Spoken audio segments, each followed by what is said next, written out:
how to roast in Dragon Ball Legends. First step, get the new Pycon. Second step, get a lot of green cards, or at least 3. And now I'll show a clip of how it goes. Come on, we're just getting started.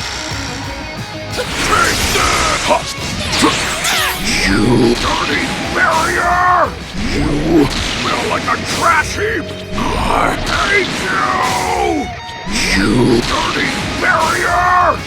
Taya! Taya! Eat this! Taya! Taya! That was a good fight.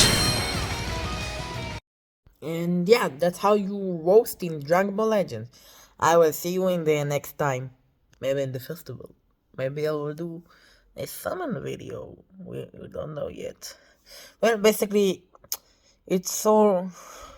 It's basically, I will see you in a festival. And also,